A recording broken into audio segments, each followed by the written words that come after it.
Hello everyone and welcome back to my YouTube channel. It's your girl Ella.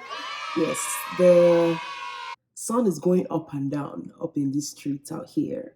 And so my video might look some type of way, but I promise you're going to enjoy it. Anyways, welcome to my YouTube channel. My name is Ella, like I said before. If you're new here, welcome. Please remember to subscribe to my channel.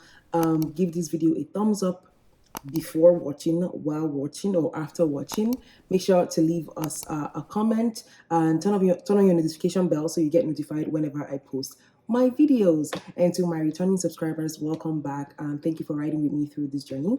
So for those of you who might not know, I am a law student at the University of Birmingham and I just completed my first year of law school. Recently completed my exams, literally less than 3 weeks ago.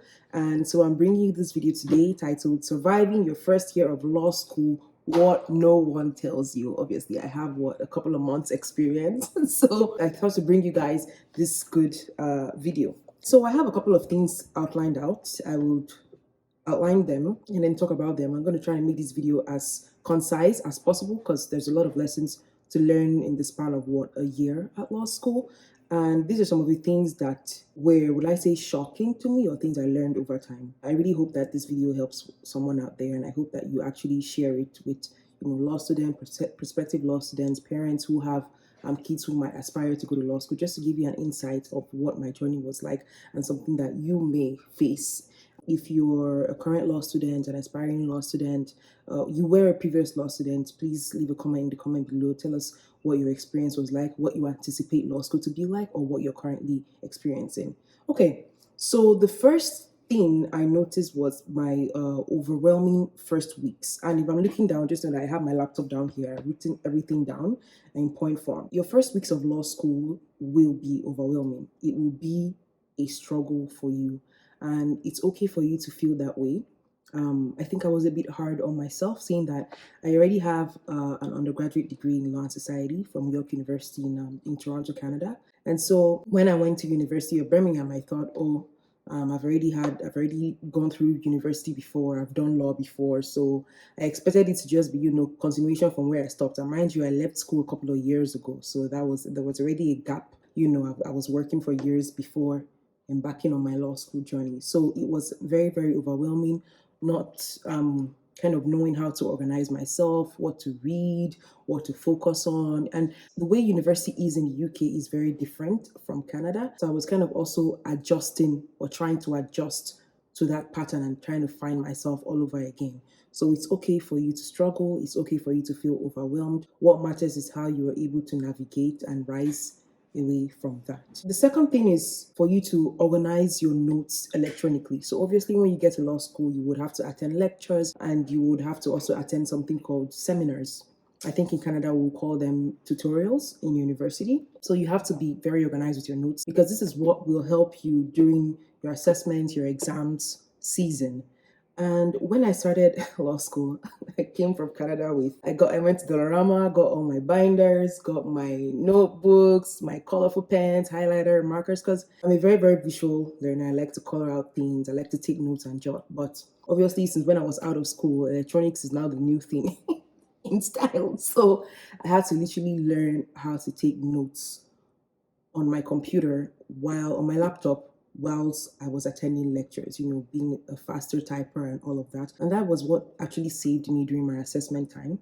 Downside of it was that I didn't realize it until after my first semester. So for the first 11 weeks of school between September and December, I was taking handwritten notes and that wasn't good at all. I even went back to look at my notes and I wasn't understanding what I was putting in there just because it's law school and everything goes by really, really quickly. So you're not only taking your notes from lectures, you're preparing your own set of notes for seminars, you're doing your readings, you're rewatching the lectures, and it's just a lot. So if you make a mistake in a handwritten note, it's very, very difficult to kind of erase that as opposed to when you're doing that on your computer.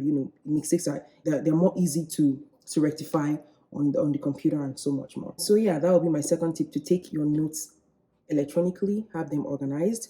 I used OneNote app because obviously my school has access to Microsoft and all of that, so it was free for me. So that was what I used in taking my notes in my second semester, and that literally saved me throughout. The third point is you have to start your readings early. And I say this because I remember in the first weeks of school in September and October, my friends and I would attend lectures, and seminars didn't start until about week 3 or so. So we didn't know where to start reading from. Obviously, majority of us in the LLB for graduate program at University of Birmingham from Canada. So we already have our Canadian university experience, but that was very different for us. In Canada, you would have a course outline for your undergrad degree, at least at York University, that was what we had. And it will list every week what you have to read. You read before coming to class. But in law school here at University of Birmingham, it was different. It's, lectures will introduce you to the topics, and then you prepare by reading your notes and everything before the seminar.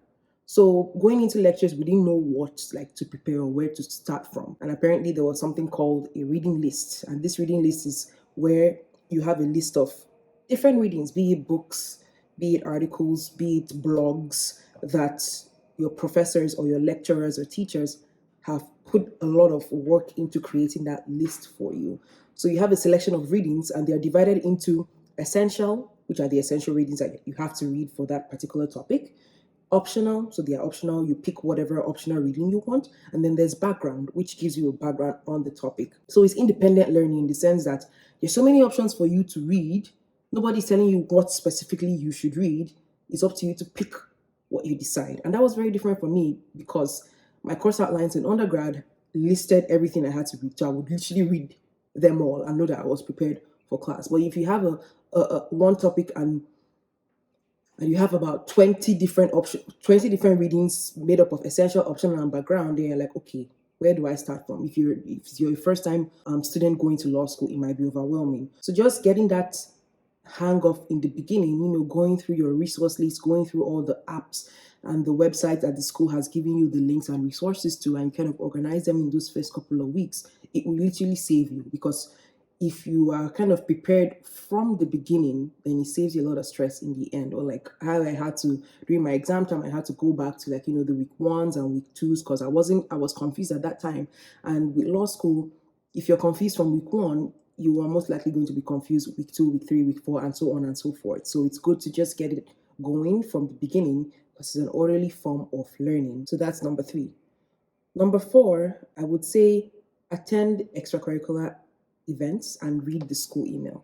Yes, when I started school, it was a lot. Every week we get emails, almost every other day. There are emails, long emails on, what's happening at Birmingham today, what's happening with the Guild of Students, what's happening with the law school today, what Kepler extracurricular activities are occurring.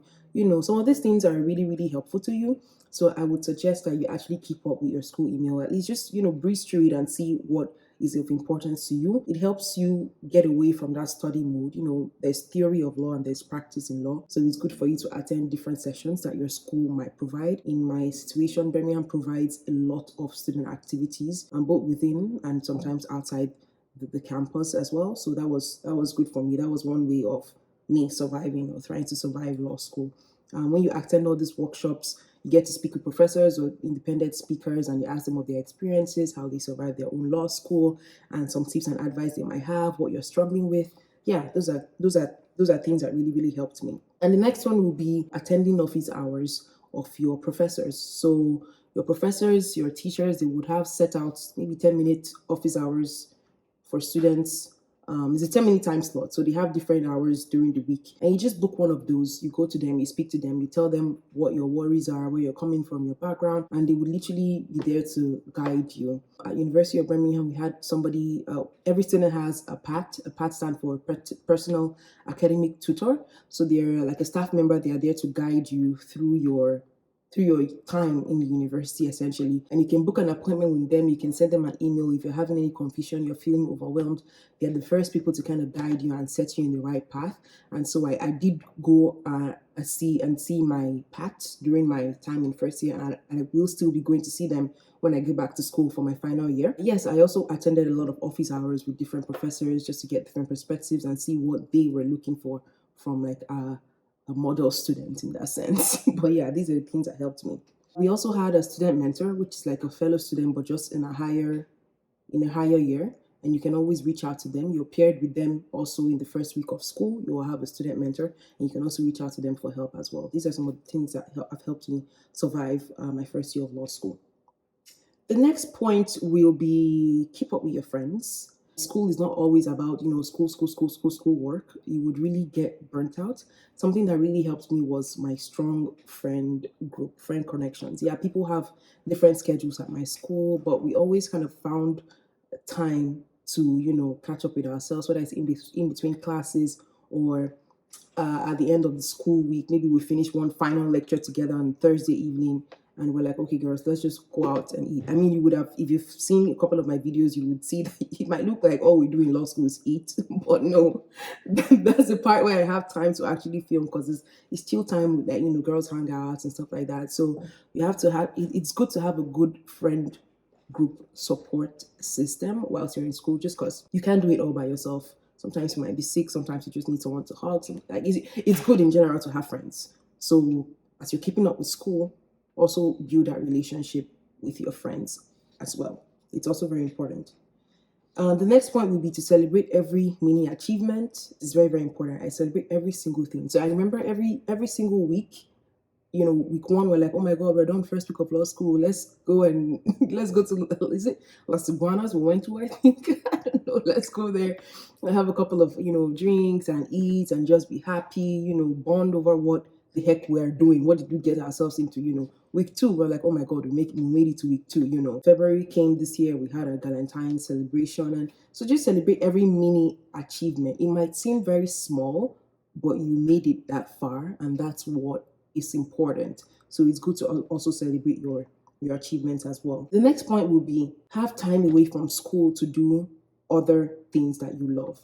So being an international student, family is very important to me, and obviously I can't physically see family. So it was important for me to also maintain that connection with my family, having time to speak to loved ones, family and friends, also having time for myself to do other things outside school. So for example, I love Jajidi a lot. So I would watch a lot of Jajidi shows, whether it's from the 1990s, thanks to YouTube. I'm able to have access to different shows. I might have her play in the background or watch a couple of movies, just things that would take my mind away from school. Because as a human being, beyond being a law student, you also need that balance in life. So it's good to also take time away from school and do other things that you love, that just make you feel fluffy. If it's getting your nails done, going to the salon, getting your hair done, self-care and all of that stuff, just make sure that you're doing something that makes you happy and takes your mind away from law school, because it could be a lot. Like I said, if the first week is overwhelming, trust me, it keeps on getting more and more overwhelming. But if you have all these tools and you're able to balance yourself out, then it kind of goes well. It will all be better in the end. That's what some of my professors used to say. Everything will make sense in the end. And it actually did make sense eventually. My next point would be take lots of pictures and good memories. So you might just be going through life or going through school, and school is literally not going through you. So how would you keep those memories? We're blessed to live in a digital age where you have cameras. So take lots of pictures where you're going places, when you're visiting. Me being an international student, trust me, anywhere I go, oh my God, I'm taking pictures. If I go to London over the weekend or whatever, I'm taking pictures, memorizing. And that's part of the reasons also why I started YouTube, to document this journey, so I can look back a couple of years from now and be like, oh my God, I did that. And this is proof, this is evidence. I was here, I've marked my time, my space, and whatever in the sands of time. So it's good to also take lots of pictures, document your experiences, take pictures with your friends, just things that memories are good in general. And if you can have those physical copies of your, or digital copies of your memories, why not do that? It's a once in a lifetime opportunity, The second last one will be to plan and spend wisely. Being a student, I wasn't working during my time at law school. I didn't even have the time at all. I know a couple of people who were working as well. I don't know how they were able to balance it, but kudos to them. But yeah, you have to plan, you have to spend wisely, because you can easily get carried away and just tap away your savings. So it's good to also, if you're going grocery shopping, if you're budgeting for your train, if you're budgeting for the bus, just have it at the back of your mind that you have to plan and spend wisely. With planning and spending wisely, this leads me to my final point, is to ask for student discounts. One thing I love about the UK, which is way better than Canada, is that they have lots of student discounts, whether it be restaurants, restaurants most especially, because that's where I would spend most of my money. In reality, So I would always, when my friends and I would go out, when we remember, we'd be like, "Do you have student discounts today? What is the discount today?" Or they would tell us the days they have student discounts. Or sometimes, you go to some restaurants and it's buy one drink, you get the other one free, whether it's alcoholic or it's a mocktail. Things that you can use to saving money. You're a student for just, a short period of time. So why not take advantage of that whilst you can? Heck, it's like I said before, it's way better than being in Canada. When you're a student in the UK, there's lots of student discounts and things for you to do. So all in all, these are all the things that I would say that I wasn't really prepared for studying law in the UK. And I hope that with this video, it might have shed some light for you. If you have any questions, you can leave them down in the comments section. Please remember to like, share, subscribe to my YouTube channel. Watch out for more videos. It's summertime, so I have more time to shoot, record, edit, and document all those experiences that I've had over the last couple of months and bring them down to you.